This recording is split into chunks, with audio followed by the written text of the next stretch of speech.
How about you learn to recognize the patterns so that you can make game time, speed of game decisions and execute them on your own, leaving the coach to do higher level things. Besides defense, we can also use pattern recognition for offense. Have you ever tipped a ball before? I hope so, because it's a really good strategy to get a kill. My question to you is this: most tips do what? They go down, sometimes untouched. And when teams do touch them, they hobble around and they pop up the ball and does weird stuff, and you might get a free ball over. That's really good, by the way. Tips are an incredibly effective thing to use on most teams. Now, have you ever had the experience of tipping a ball and it does not go down? Like they just gobble it up, pass the ball right to the center, and they kill you with it. You feel stupid. You're like, oh my God, that must have been a terrible tip. Not true. They're just telling you that they're set up defensively. Their defensive pattern favors getting tips.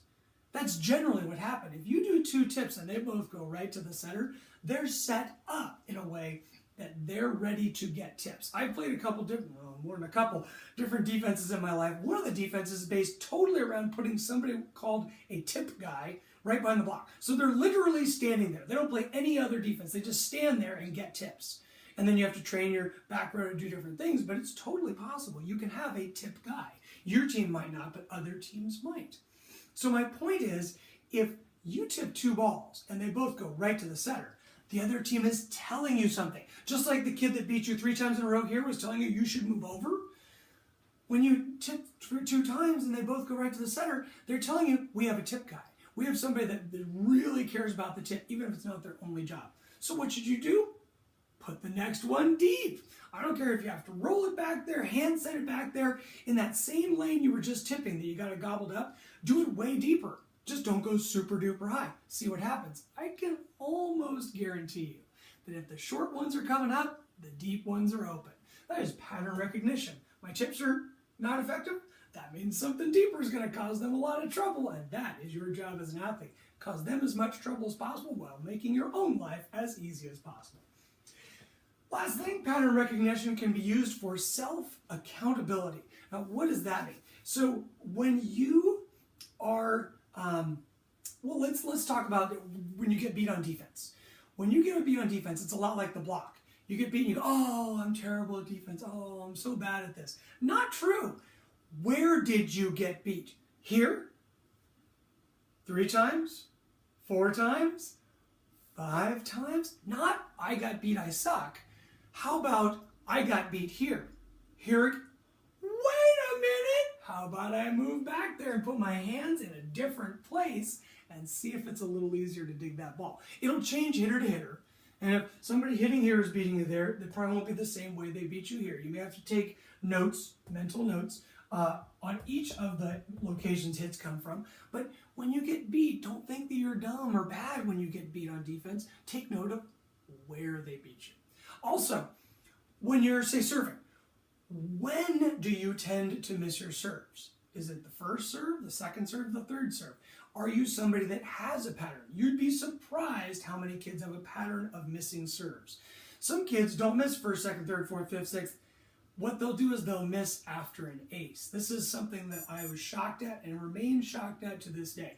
In other words, some kid might serve 2 balls, and on the 3rd ball get an ace, boom, that 4th serve, there's a high probability they're going to miss. I don't know if people get cocky or if they just forget to focus because they're feeling so good about themselves. I don't know, but you should pay attention, see if you can find a pattern in your failures. And serving is just one of the things that we're talking about. Because what we want to do is find patterns and change them so they're to our advantage instead of to our disadvantage. Lastly, when you say miss on your hitting, do you miss in the net? Do you miss out? Do you miss line? Do you miss by getting blocked? Those are all giving you pieces of information. In other words, you might be fine at everything except cross-court hitting. When I used to hit cross-court, I'd miss into the net a lot.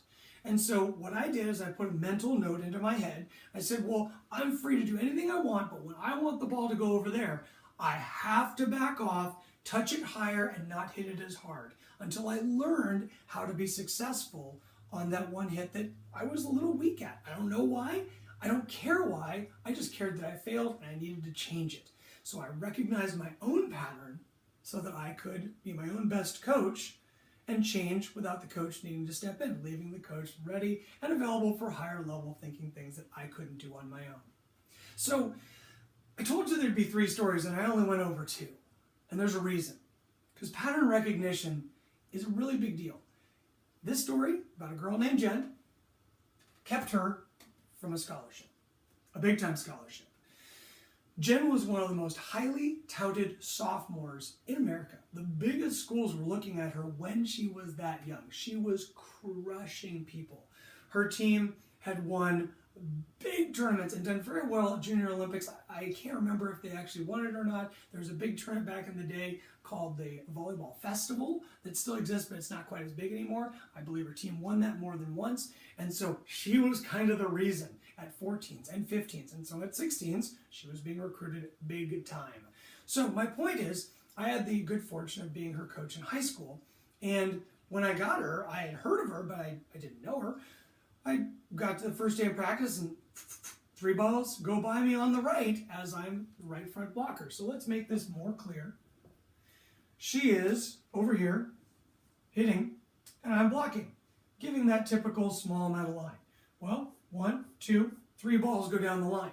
Well, 3 balls don't go down the line on any educated player without that player going, if I'm getting beat here,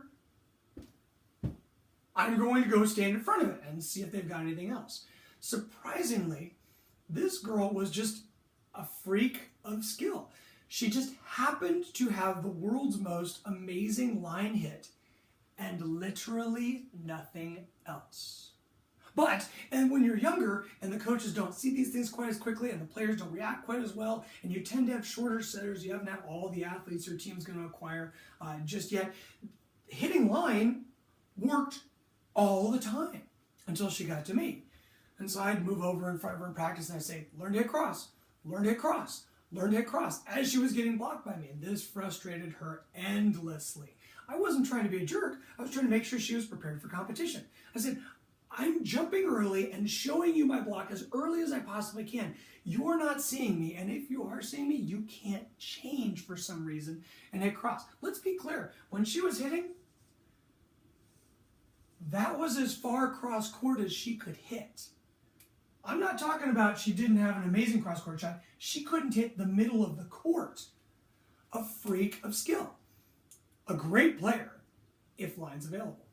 So, long story short, she fought it, but she did get to the point that she could kind of hit over here by the end of the season. Never once did she get a ball better than the corner. But that was progress, and she's a sophomore, so there's time, and you do your best as a coach, and kids make their decisions. Well, her 16th year in club, she lost all interest from all the major colleges because they didn't figure out her pattern. They watched everybody else figure it out. When you got to 16s, you get some pretty good coaches now. There were good coaches in 14s, but remember how I said the kids have a little trouble doing the adjustments? Well, guess what? Everybody figured out that all she could do was hit line, and so put people in front of her, and she stopped being nearly as effective. And she really started to try to learn to hit cross court. But by that time, she was a very normal hitter because she wasn't getting kills every time the ball came to her because there was always somebody in front of her favorite and only shot. Pattern recognition kept her from getting a scholarship. Pattern recognition tried to help her in practices where a coach was allied on her side, but she didn't want to hear it yet. So I want you guys to be aware of the power of pattern recognition. Be willing to hear it, try to use it, and make sure that it benefits you and you can use it against your opponents.